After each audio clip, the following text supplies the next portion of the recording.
página de YouTube todas las entrevistas a los hermanos y todo lo que dijeron. Así que todo va a estar, lo vamos a subir para la página de YouTube, porque no pudieran estar todos los hermanos, repito, tuvimos que acortar el video. Toda esta semana hemos tenido que hacer un montón de movidas para que el pastor no se dé cuenta de lo que estábamos haciendo.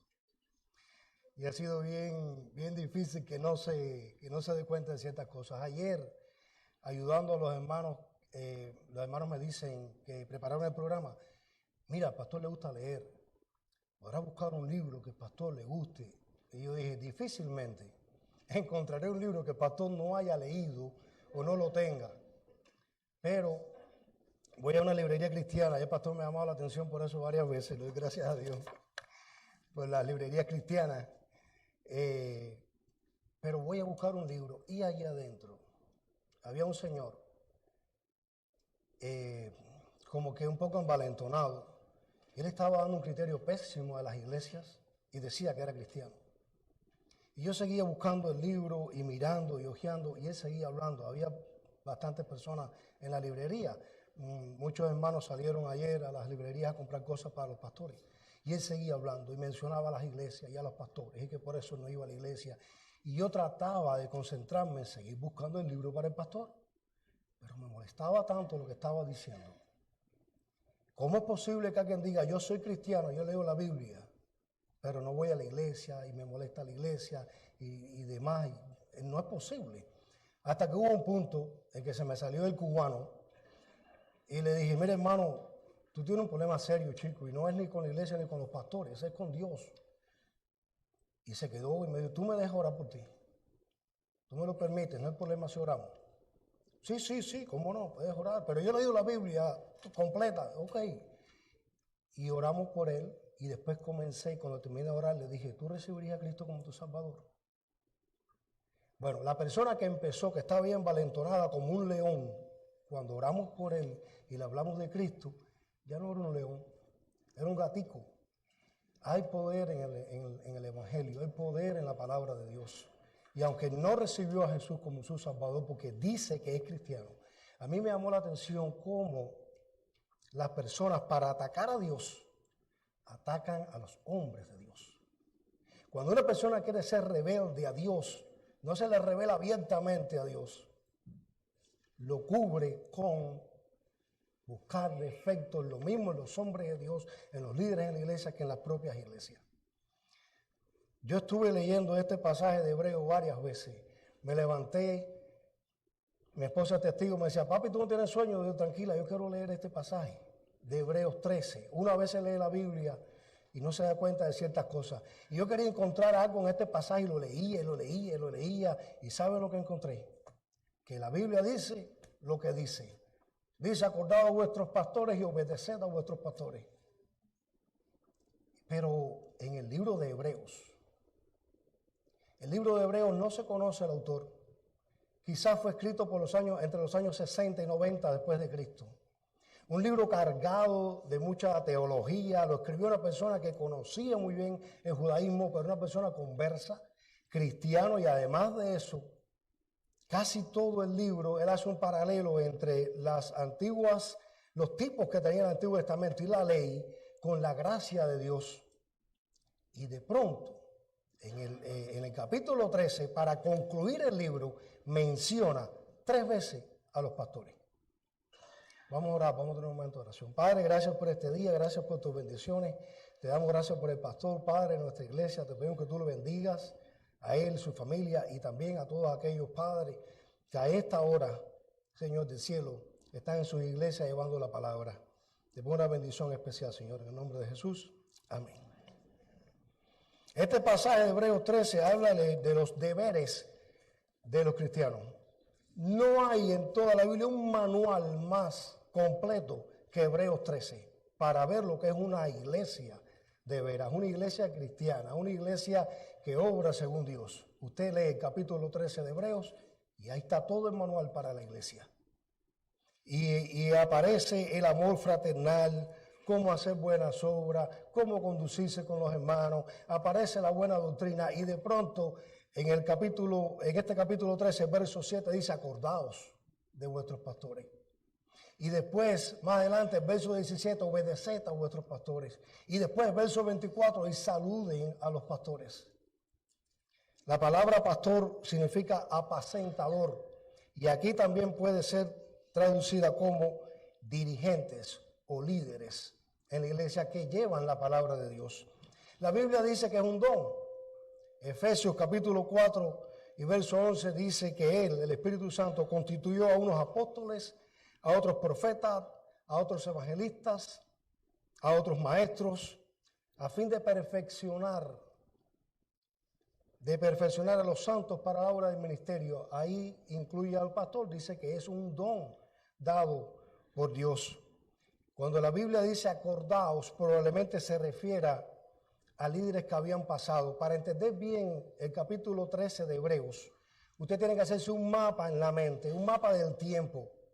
Acordaos de aquellos que os hablaron la palabra de Dios, que quizás ya no estén, pastores que tuvimos cuando niños, cuando jóvenes. Después dice, seguir al Cristo eterno en el tiempo, porque es el mismo ayer, hoy y por los siglos. Y obedeced a los pastores presentes, a los que tenemos en este tiempo.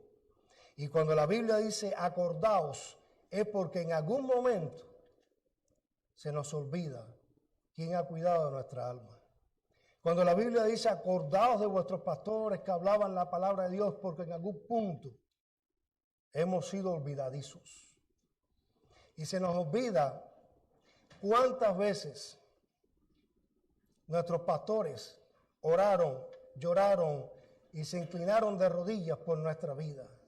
Muchos de nosotros estamos aquí hoy. Dios ha hecho toda la obra, pero ha usado un hombre, ha usado un pastor. En lo personal, yo le decía al pastor el otro día, para mí, de todo el tiempo que el Señor me ha permitido servirle y predicar, este va a ser el sermón más difícil de toda mi vida. Porque si estoy aquí hoy, en gran parte tengo que darle gracias a Dios al pastor que tenemos en esta iglesia. Desde que me convertí estuve con el pastor y no siempre, tuve a veces mi cabeza dura y el pastor trataba con eso. Y yo fui testigo de cómo el pastor se preocupaba por mi alma, a veces hasta más que a mí mismo, más que yo mismo. Y esto es algo que nosotros tenemos siempre que tener presente. Usted viene a la iglesia, usted suelta todas sus cargas a veces donde está el pastor, pero después se va para su casa. Y el pastor se queda no solo con la suya, sino con la de otros hermanos más sobre sus hombros. Y hay ocasiones que hay hermanos que le han contado al pastor, pastor, ore por mí, tengo estos problemas diversos. Después, al cabo del tiempo, el pastor le pregunta, ¿cómo van las cosas? El hermano dice, ¿qué cosa? Porque todo pasa, pero el que se quedó con esa carga es el pastor. Y a veces se nos olvida. Por eso la Biblia dice, acordaos de vuestros pastores, que os hablaron la palabra de Dios. Miren, hermanos, en un mundo lleno de personas con la cabeza hueca, que llegan a cualquier lado y dicen que son pastores, aunque ya no quieren ser pastores, ahora son apóstoles, y llenos de falsos profetas, tenemos que darle gracias a Dios infinita por tener un pastor que predica la palabra de Dios. Usted no sabe lo que hay allá afuera cuando entra a ciertos lugares llamados iglesias. Los grupos de investigación Fuller, Barna y Pastor Arkea publicaron ciertas conclusiones sobre desafíos de los pastores y miren lo que hallaron. El 40% reportan graves conflictos con un feligrés al menos una vez al mes. El 66% de los miembros de la iglesia esperan que un ministro y su familia vivan con un estándar moral más alto que ellos mismos. La profesión de pastor está cerca de lo más bajo en una encuesta de profesiones respetadas, solamente superada por vendedor de automóviles. Además de eso, más de 4,000 iglesias cerraron en los Estados Unidos en un año. Más de 1,700 pastores dejaron el ministerio en un mes en los Estados Unidos ese mismo año. Más de 1,300 pastores fueron despedidos por su iglesia y muchos de ellos sin causa justificada. Yo fui testigo de un pastor que querían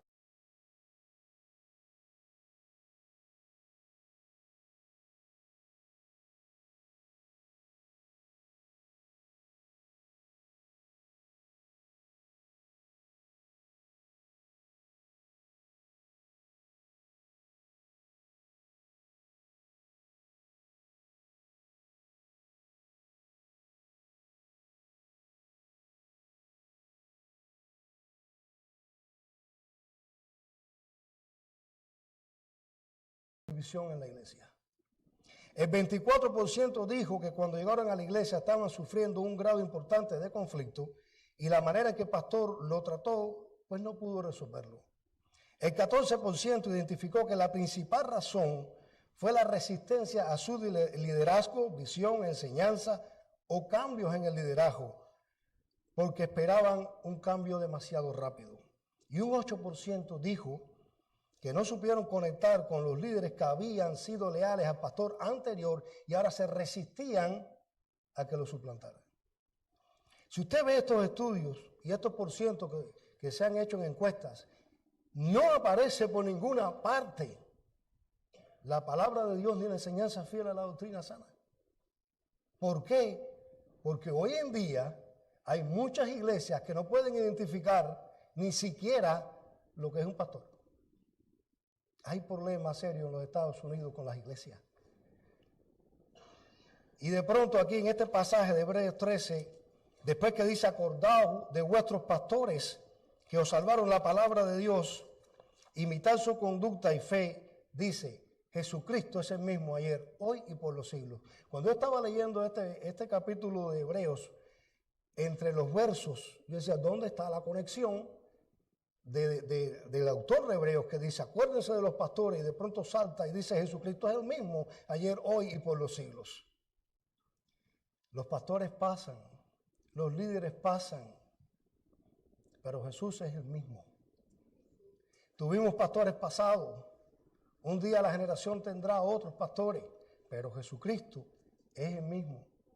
Y además está conectando la enseñanza de la sana doctrina con los pastores. Muchas gracias debemos darles a Dios por los pastores que predican la sana doctrina. Porque hay muchos que están llevando hoy a congregaciones enteras al infierno. Claro, yo creo algo. Yo creo que las congregaciones no son inocentes. Yo creo que tienen una Biblia, dicen ser cristianos y tienen el Espíritu Santo, no eres inocente. Si está alguien en alguna congregación donde están predicando todas esas tonterías, salga de ahí. Esa es la solución. Pues dice la Biblia que no os dejéis llevar de doctrinas diversas y extrañas. Versículo 9. Está nuevamente conectando la buena enseñanza de los pastores con enseñanzas falsas que estaban trayendo en aquel entonces los judíos al pueblo convertido, recién convertido de Dios. Y esta era la lucha incesante de todo líder, y es todavía la lucha incesante de los pastores y de los líderes. ¿Cómo hacemos para que, enseñando la buena doctrina, aún así las personas no corran detrás de cosas tan extrañas? Es difícil y se sufre cuando después de escuchar un sermón con una doctrina sana y Dios hablando en nuestras vidas, llegamos a casa y nos ponemos a ver videos de YouTube que dejan mucho que desear conforme a la palabra de Dios. Muchísimo. Yo siempre he dicho, cuando salgo de aquí los domingos, no me hablen de la Biblia. Quiero quedarme con lo que dijo el pastor. No necesito que alguien le añada a lo que el pastor dijo. Es siempre mi sentimiento los domingos. Aquí el autor de Hebreos está conectando el acordarse de los pastores que le hablaban la palabra de Dios con cuidarse de la doctrina que no es sana, y dice extraña. Pablo pasó por lo mismo. Vamos a ir al libro de Hechos, capítulo 20.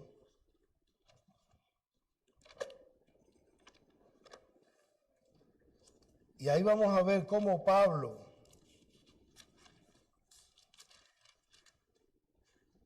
habla, hermano. Hechos capítulo 20, versos 18 y 19. Dice, vosotros sabéis cómo me he comportado entre vosotros todo el tiempo, desde el primer día que entré en Asia, sirviendo al Señor con toda humildad y con muchas lágrimas y pruebas que me han venido por las acechanzas de los judíos. Hermano, no hay un hombre de Dios que no derrame lágrimas por el llamado de Dios. No lo hay.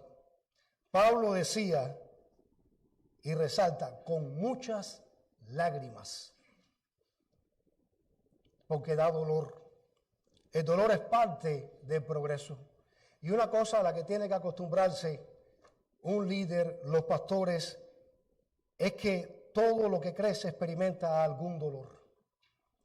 Si evito el dolor, evito el crecimiento. El dolor nos enseña a depender de Dios, purifica nuestros motivos, nos mantiene humildes y nos mueve a orar. Necesitamos el dolor. Donde yo estoy, donde quiere que yo esté, donde Dios quiere que yo esté y donde estoy, lo separa la cantidad de sufrimiento que estoy o no dispuesto a soportar. El dolor que yo esté dispuesto a soportar es la separación que hay entre donde estoy y donde Dios quiere que esté. Hay mucho dolor cuando se obedece a Dios. Todo no es color de rosa y es bendición siempre, pero hay dolor. Pablo decía con muchas lágrimas. Elizabeth Elliot, una misionera que fue a los indios Aucas, dijo: yo no soy teóloga ni erudita, pero soy muy consciente del hecho de que el dolor es necesario para todos nosotros. En mi propia vida pienso y digo sinceramente que del dolor más hondo que he sentido, ha salido la convicción más fuerte de la presencia y del amor de Dios. El llamado de Dios al ministerio lleva consigo dolor. Un pastor no lo puede evitar. ¿Quién quiere ser un mejor líder? Eleva el umbral de tu dolor. ¿Quieres que la iglesia crezca? La reticencia a enfrentar el dolor es tu mayor limitación. No hay crecimiento sin cambio, no hay cambio sin pérdida, no hay pérdida sin dolor. Lo que nos separa de lo que Dios quiere hacer con nosotros y donde estamos es el dolor que estamos dispuestos a soportar. Es difícil para todo ministro comunicar la estabilidad a la iglesia en medio del dolor. Y mucho de ese dolor a veces es causado injustificadamente por los que decimos amar a Dios, por los que amamos a Dios. En Hechos capítulo 20, Pablo dice, mire, versos 29 y 30, más adelante dice: porque yo sé que después de mi partida entrarán en medio de vosotros lobos rapaces que no perdonarán el rebaño, y de vosotros mismos se levantarán hombres que hablen cosas perversas para arrastrarte así a los discípulos. Pablo decía, me duele cómo estoy tan preocupado por su alma, las almas de ustedes, cómo le he estado enseñando con muchas lágrimas, y sé que cuando yo me vaya, van a venir lobos a tratar de echar a perder la siembra, decía Pablo.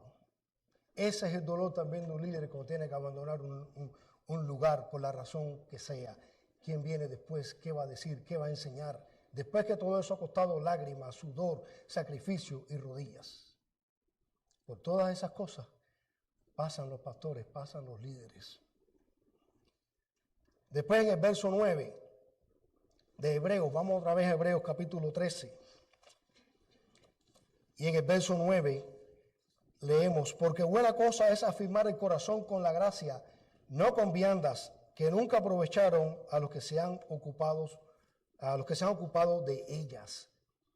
Y nuevamente el autor de Hebreos viene a relacionar un problema teológico hablando de acordarnos de nuestros pastores. Está hablando de la gracia y de las viandas que representan la ley. La gracia es el favor inmerecido, es el mensaje central del Evangelio. La ley es el principal enemigo del Evangelio. El legalismo, el cambio de afuera hacia adentro. Mientras los líderes de la iglesia, mientras los pastores están de rodillas, orando, suplicando, porque Dios haga un cambio en el corazón de las personas, va a haber personas en la misma congregación que quieren que Dios cambie a los demás de afuera hacia adentro. Y ahí vienen una serie de reglas y de cosas que a veces quieren imponer, que no son más que leyes y legalismo, cuando en realidad el cambio debe producirse de adentro hacia afuera. Si no hay un cambio en el corazón, de nada vale lo buena persona que puedas ser, lo bien que te puedas vestir, lo bien que puedas hablar. tiene que ser un resultado de algo que sucedió en tu corazón, que hace el Espíritu Santo. Y aquí está hablando el autor de Hebreos, comparando la gracia con las viandas que para nada aprovechan. ¿Por qué las viandas? Porque el pueblo judío tenía una ley dietética, ellos le dicen las dietas de Hashem, y todos lo centraban en eso, en lo que comías. Incluso lo tomaban como un tema salvífico, pensando que alguna comida te daba la imposibilidad de entrar a una vida por venir. Esta iglesia buscaba un pastor para su congregación. Miren lo que hallaron. Buscaron a Adán, buen hombre, pero su esposa lo manipulaba. Y además de eso, se paseaban desnudos por todo el jardín. Después buscaron a Noé. Noé tenía unos proyectos arquitectónicos tremendos, pero había un problema con Noé. Se pasó 120 años predicando y no ganó un convertido.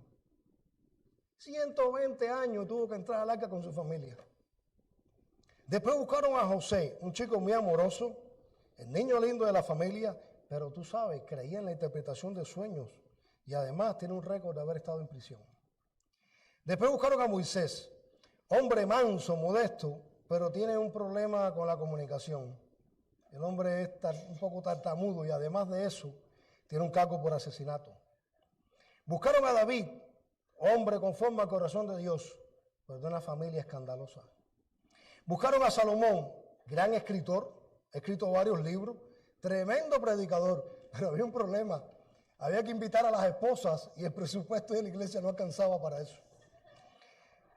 Elías, buscaron a Elías, buen profeta, pero se deprime con facilidad y además le tiene miedo a las mujeres. Después a Jeremías, muy obediente Jeremías, pero oye chico, emocionalmente inestable, se la pasaba siempre lamentándose. Después buscaron a Jonás, buen predicador, sin embargo, Dios tuvo que forzarlo a hacer su voluntad y encima de eso nos vino con una historia que se lo había tragado un pez. Ahí le colgamos el teléfono. Después buscamos a Juan. Juan dice que es bautista, pero no se viste como un bautista. Y tiene una dieta rara que puede traer problemas con otros líderes religiosos. Después buscamos a Pedro, muy agresivo, se vio involucrado en una trifulca con Pablo, el apóstol, en Antioquía. Después buscamos a Timoteo, muy joven. Débora, mujer. Jesús, muy buen maestro, pero en 3 años solamente logró congregar a 12 discípulos. Encima de eso, uno era hijo del diablo, que lo entregó, y encima de eso, cuando lo fueron a atrapar, todos lo abandonaron. Y el que más cerca estuvo de él, después terminó negándolo. Pero tenemos uno que quizás la iglesia pudiera considerar. Es muy bueno con la finanza, conservador, sabe bien qué hacer con el dinero de la iglesia, tiene muy buenas conexiones, pero sencillamente el nombre quizás no le guste. Este se llama Judas. Hermanos, los hombres de Dios son hombres, tienen pies de barro. Hace poco en la escuela tuve la oportunidad de testificarle a una persona y me dijo, yo no voy a la iglesia porque las personas allí son así, pero yo leo la Biblia. Y le dije, bien, a ver, explícame, ¿cómo es que no quieres ir a la iglesia porque alguien te molesta en la iglesia o por las características de algún hermano de la iglesia? Y lees la Biblia que fue escrita por una persona que negó a Jesucristo, otro que asesinó a 2 hombres, otro que fue un adúltero, un mentiroso y un mal padre. Y ahí comencé a contarles sobre los autores de la Biblia. ¿Tú conoces los autores de la Biblia? Si lees la Biblia, entonces ¿por qué no vas a la iglesia? Los hombres de Dios son personas con pies de barro. Hombres como tú y como yo. Vamos a ir un momentico al Evangelio de Juan. Evangelio de Juan, capítulo 11. Miren, hermanos, nadie como Juan el Bautista. La Biblia dice que Juan el Bautista fue ¿quién? El precursor del Mesías. Juan el Bautista predicaba y bautizaba y decía, viene alguien detrás de mí. Yo lo bautizo con agua, pero ese lo va a bautizar con Espíritu Santo y fuego. Decía Juan el Bautista, ese es el que lo va a salvar, no soy yo. Pero un día, Juan el Bautista fue a la cárcel y ahí lo habían condenado Y Juan el Bautista siente dudas. Y Juan el Bautista le manda un recado al propio Jesús. Le manda a preguntar, pregúntenle si él es el que había de venir o esperaremos a otro. En otras palabras, Juan el Bautista preguntó, miren, yo quiero estar seguro que lo que yo he predicado todo este tiempo y que me va a costar la vida vale la pena. Yo quiero estar seguro de que he contado la verdad. Yo quiero estar seguro de que todo esto es cierto. Yo quiero estar seguro que hay un cielo. Yo quiero estar seguro que solamente Dios existe y que hay un solo camino de salvación. Yo quiero estar seguro, quiero estarlo. Y van a donde está Jesús en un tono como que de queja. Mira, el profeta, mira lo que está preguntando. Vamos a ver la respuesta de Jesús. Juan capítulo 11, versos del 7 al 11. Mientras ellos se iban, comenzó Jesús a decir de Juan a la gente: ¿qué salisteis a ver al desierto? ¿Una caña sacudida por el viento? ¿O qué salisteis a ver?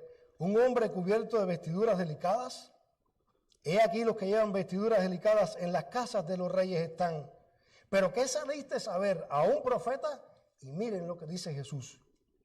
Sí, os digo, y más que un profeta, porque este es de quien está escrito: he aquí yo envío mi mensajero delante de tu faz, el cual preparará el camino delante de ti. Y cierra Jesús hablando de Juan el Bautista con estas palabras: de cierto os digo, entre los que nacen de mujer no se ha levantado otro mayor que Juan el Bautista, pero el más pequeño en el reino de los cielos mayor es que él. Jesús está diciendo, ese que está dudando es el profeta más grande de los nacidos de mujer. Los hombres de Dios son hombres con pies de barro. ¿Saben lo que sucede muchas veces? Que cuando queremos abiertamente rebelarnos contra Dios, la tomamos con el que porta su palabra, no con el que la envía. Y una manera de rebelarnos contra Dios es cerrarnos a escuchar la palabra de quien la trae. Esa es una manera de rebelarnos contra Dios. Vamos a 1 Samuel, capítulo 8. Samuel era un hombre que Dios había escogido desde su niñez porque tenía un plan y un propósito con su vida. Y dice la Biblia, 1 Samuel capítulo 8, del 4 al 7. Entonces los ancianos de Israel se juntaron, vinieron a Ramá para ver a Samuel y le dijeron: he aquí que tú has envejecido y tus hijos no andan en tus caminos. Por tanto, constitúyenos ahora un rey que nos juzgue como todas las naciones. Pero no agradó a Samuel esta palabra que dijeron: danos un rey que nos juzgue. Y Samuel oró a Jehová, y dijo Jehová a Samuel: oye la voz del pueblo en todo lo que te digan, porque no te han desechado a ti, sino que a mí me han desechado para que no reine yo sobre ellos. El pueblo viene y le dice a Samuel: Samuel, ya tú estás viejo y tus hijos andan por ahí regaitos, no te queremos, búscanos un rey. Y cuando Samuel le ora a Dios, Dios le dice: mira, no es a ti a que te están desechando, es a mí. Cuando desechamos las palabras que vienen del hombre que Dios ha ungido para traer la misma y para enseñárnosla, estamos rechazando al propio Dios. Es una enseñanza bíblica. Pero ¿saben qué pasó?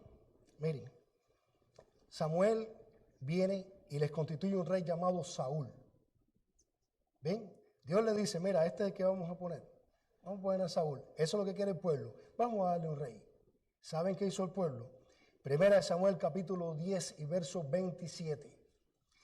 Saúl le lee al pueblo la ley de Dios. Se la repasa ahí Saúl. Y cuando termina, dice la Biblia, 1 Samuel capítulo 10, verso 27. Pero algunos perversos dijeron: ¿cómo nos ha de salvar este? Y le tuvieron en poco y no le trajeron presente. Mas él disimuló. El problema no es el líder. El problema es el corazón duro del pueblo. El problema no era Samuel. Se quejaron de Samuel y ahora se quejan de Saúl. Y va a ser siempre así. Porque el problema no está en los hombres que Dios escogió. Está en el pueblo rebelde y duro de servicio, con un corazón bien duro, que quería rechazar a Dios. Y como que no le iban a decir a Dios directamente, no te voy a recibir a ti ni tu palabra, entonces se lo decían a los hombres que Dios enviaba a predicarla. Rechazaron a Samuel, pero también rechazaron a Saúl. Hay otro caso muy interesante en la Biblia. Vamos a ir a Números capítulo 12. Moisés era un líder, dice la Biblia, que manso. Manso más que todos los hombres sobre la tierra. Dice Números capítulo 12 que sucedió algo con Moisés. Moisés tomó para sí una mujer cusita. ¿No le agradó a Dios que Moisés tomara una mujer cusita? Claro que no.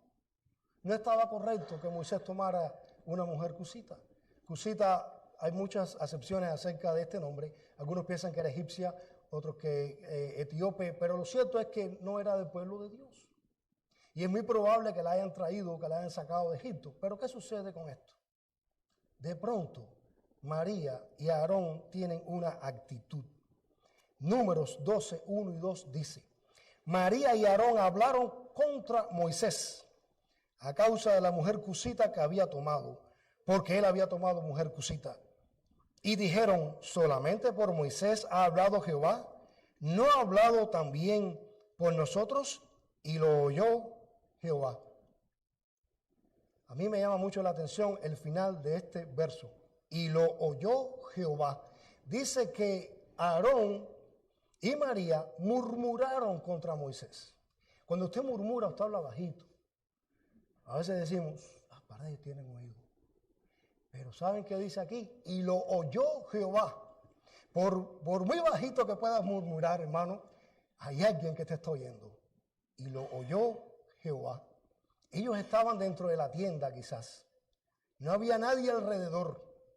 Ellos estaban tramando entre ellos sin que lo escuchara ni Moisés ni nadie más, pero lo oyó Jehová. Y Dios oye. Bueno, verso 11. Dice: y Jehová llenó a María de lepra. Entonces dijo Aarón a Moisés: ay, Señor mío, no pongas ahora sobre nosotros este pecado, porque locamente hemos actuado y hemos pecado. Ellos admiten que haber murmurado contra Moisés era pecado, porque estaban murmurando ¿contra quién? Contra el líder que Dios había puesto para que los sacara a ellos de Egipto. Los puede sacar de Egipto, les puede dar comida en el desierto, puedes hacer todo cuanto Dios te mande hacer y cuanto quieras, ellos van a murmurar. Y ahora entiendo a Moisés cuando estaba en el monte hablando con Dios, cara a cara con Dios, y Dios hablando directamente con Moisés. Dios vio la humildad de Moisés y Moisés vio la ira de Dios, porque le hablaban el trueno y le decía, le dijo, Anoji Hashem Elujeja, en hebreo quiere decir, yo soy el único Dios que ha de tener el tuyo. Y le dice que te saqué de Egipto, y le da los mandamientos y le dice, no tendrás dioses ajenos delante de mí. Y baja Moisés, ¿y qué es lo primero que ve? Al pueblo adorando un becerro de oro. Y ahora entiendo por qué cogió aquellas tablas y las destrozó. Porque si aquellas tablas se mantienen vivas, en pie, escritas por el propio dedo de Dios, lo único escrito en la Biblia con el propio dedo de Dios, además que lo demás fue inspirado, el pueblo muere. El pueblo muere en ese momento por la ira de Dios que acababa de decirle a Moisés. Entonces Moisés bajó. Dice la Biblia que se reflejaba en su rostro la santidad de haber hablado con Dios. Y duele y rompe el corazón cuando tú estás como líder tanto tiempo con Dios y llegas y lo que primero que te encuentras es al pueblo haciendo todo lo contrario de lo que Dios dice. Y aún así murmuran de él. ¿Y qué hace Moisés? El buen líder. No, yo voy a orar por ustedes. Y Moisés, delante de Dios, venía por el pueblo y decía, Señor, no los consuma. Y Moisés oraba y oraba por ese pueblo, hasta el punto que el amor de Moisés por ese pueblo llegó a ser a tal grado que un día desobedeció a Dios y le costó no entrar a la tierra prometida. El amor por ese pueblo, que lo llenaba, a veces lo sacaba de los cabales. Como decimos en Cuba, le volaban los pines a Moisés. Tampoco entró esa generación. Otra actitud interesante aparece en la vida de otro gran líder en la Biblia, David. Vamos ahora a 2 de Samuel, hermano. Vamos a 2 de Samuel capítulo 16. Una de las cosas que tuvo que sufrir el rey David fue la rebelión de su propia familia. Su hijo Absalón usurpó el trono y viene ahora detrás del padre para asesinar a su propio padre. Y David llorando y sufriendo, huyendo de su propio hijo, viene subiendo una cuesta empinada con su ejército. Y además de estar llorando, sufriendo, cansado David, emocional y físicamente, dice que aparece un personaje llamado Simei. ¿Y qué venía haciendo Simei mientras David subía con los soldados? 2 de Samuel, capítulo 16 y verso 5, dice: y vino al rey David hasta Barín.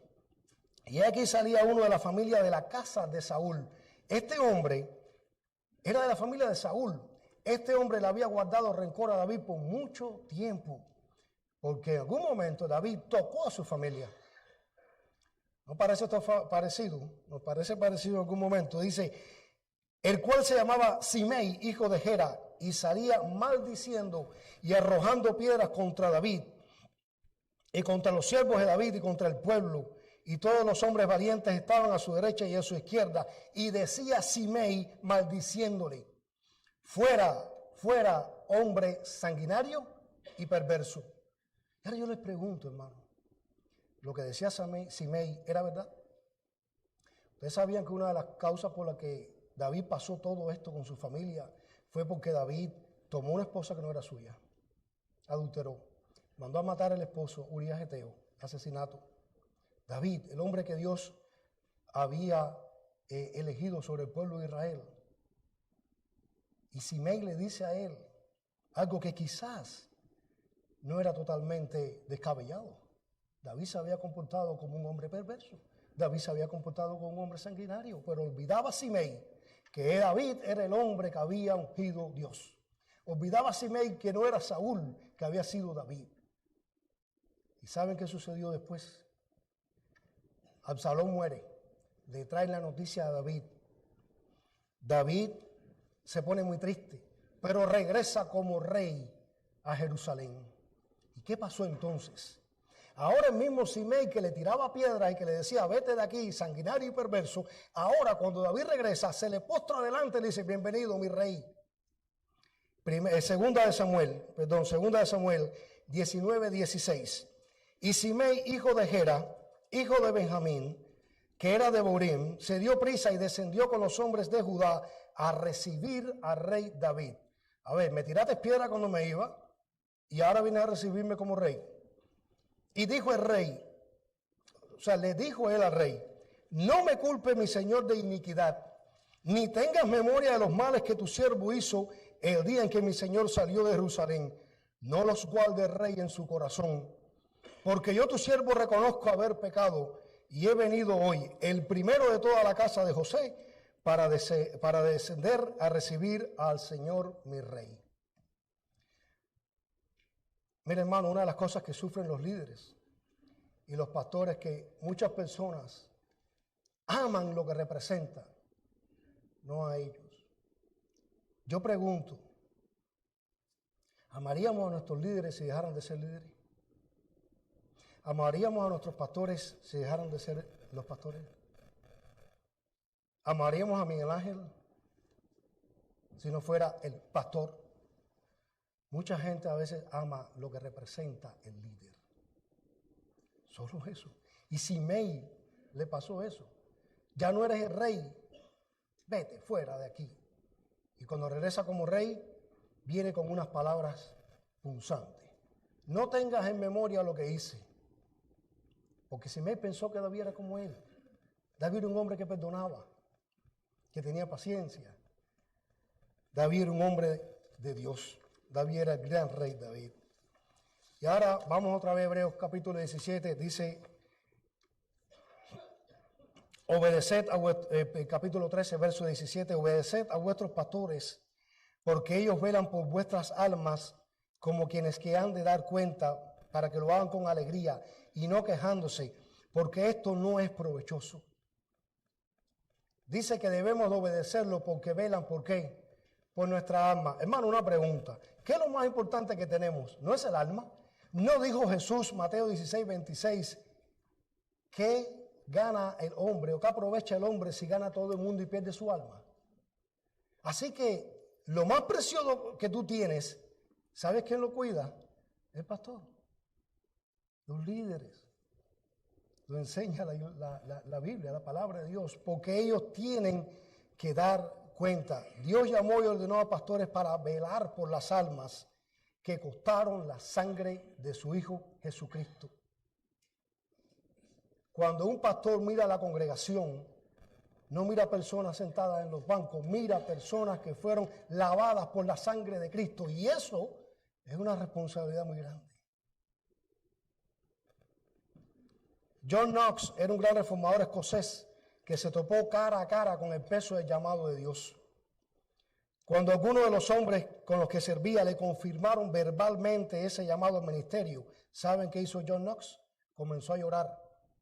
John Knox era un hombre fornido, había sido guardaespaldas.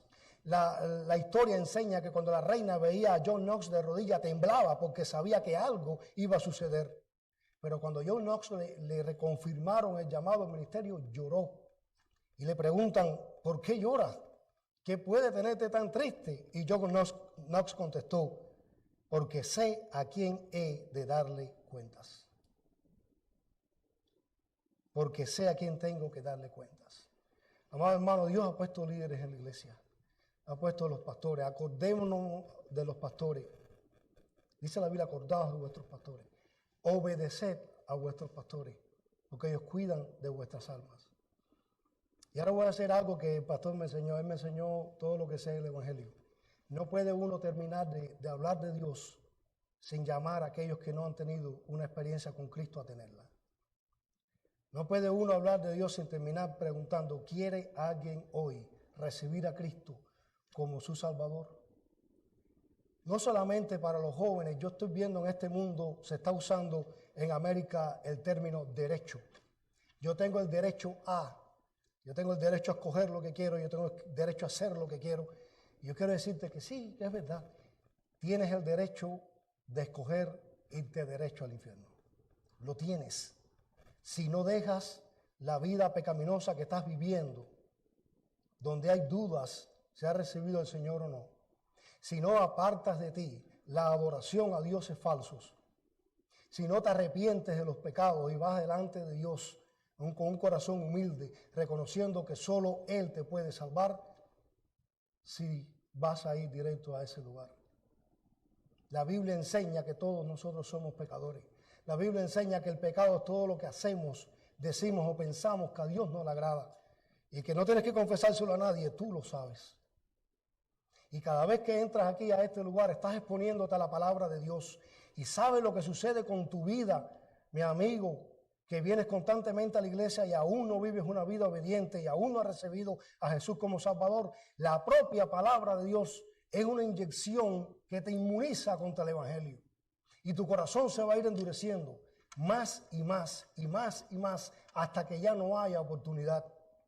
Hasta que, como dice Romanos capítulo 1, Dios los entregó a hacer cosas que no convienen. Es peligroso que sigas asistiendo, viniendo a la iglesia sin tomar una decisión seria, espiritual en tu vida, de apartarte, de detenerte, de arrepentirte. El arrepentimiento es un cambio de mente. Yo venía para acá, ahora veo que esto está mal y yo regreso. Pero el arrepentimiento trae consigo una obra. El arrepentimiento trae consigo cosas visibles. Lo enseña la Biblia. ¿Qué vas a hacer con tu vida? No puedes jugar a ser cristiano sin serlo. No vale eso con Dios.